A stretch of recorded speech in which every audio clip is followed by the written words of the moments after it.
Hi students, நான் உங்கள் வெற்றிக்கார கட்டிலேருந்து கல்யாணகுமார் பேசுகிறேன். டிஎன்ஏ கவுன்சிலிங்கில் இந்த வருடம் காம்படிஷன் எப்படி இருக்கும் அப்படின்னு சொல்லி தொடர்ந்து மாணவர்களும் பெற்றோரும் கேட்டுட்டே இருக்காங்க. அதற்காகத்தான் இந்த விடை. சரிங்களா? வீடியோ. ஸோ நேரடியாக வீடியோக்குள்ள போகிறதுக்கு முன்னாடி ஒரு சின்ன ரெக்வஸ்ட் ஸ்டூடெண்ட்ஸ், நம்ம சேனலுக்கு இப்போ தான் வந்திருக்கீங்கன்னா நம்ம சேனல் சப்ஸ்கிரைப் பண்ணிக்கோங்க. இந்த வீடியோ உங்களுக்கு யூஸ்ஃபுல்லாக இருந்துச்சுன்னா லைக் பட்டன் கிளிக் பண்ணி உங்கள் ஃப்ரெண்ட்ஸ்க்கு ஷேர் பண்ணுங்க. சரியா?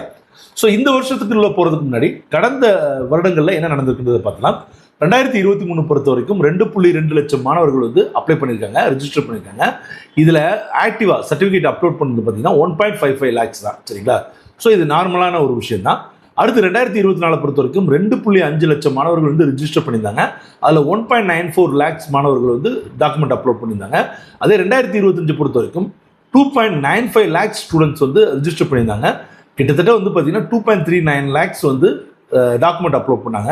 அதனால தான் கடந்த வருடம் காம்படிஷன் மிக மிக மிக அதிகமாக இருந்துச்சு. சரிங்களா?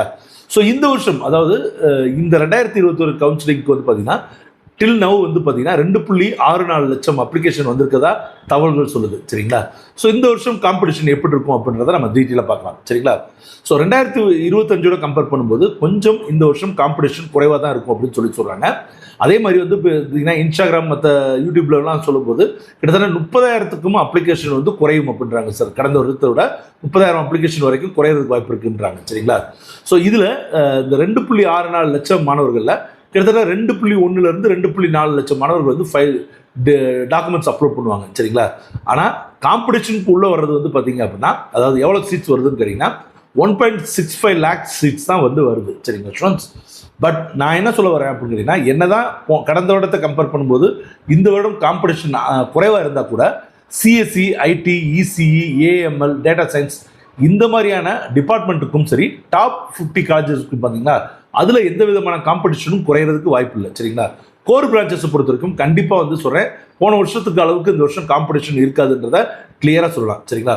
ஓவராலாக பார்க்கும்போது கடந்த வருடத்தை விட இந்த வருடம் வந்து காம்படிஷன் குறைவாக தான் இருக்கும். ஆனால் அதுக்கு முந்தின வருடங்களை கம்பேர் பண்ணும்போது இந்த வருஷம் காம்படிஷன் அதிகமாக இருக்குன்னே சொல்லலாம். சரிங்களா ஸ்டூடெண்ட்ஸ்? ரெண்டாவது கட் ஆஃப் மார்க் பொறுத்த வரைக்கும் 170 to 185 மார்க் எடுத்திருக்காங்க இல்லையா? அதில் வந்து போன வருஷத்துக்கும் இந்த வருஷத்துக்கும் மிகப்பெரிய ட்ராப் இருக்குன்னு சொல்கிறாங்க. ஸோ போன வருஷம் வந்து பார்த்தீங்கன்னா 190 கிடைச்ச சீட்ஸ் வந்து இந்த தடவை 187, 186 கூட கிடைக்கிறதுக்கு வாய்ப்பு இருக்குன்னு சொல்கிறாங்க. சரிங்களா? ஸோ பொறுத்திருந்து பார்ப்போம். கண்டிப்பாக போன வருஷம் அளவுக்கு காம்படிஷன் இருக்காது. ஸோ தைரியமாக இருங்க. அடுத்தடுத்து வீடியோ சந்திப்போம். நன்றி, வணக்கம், பை.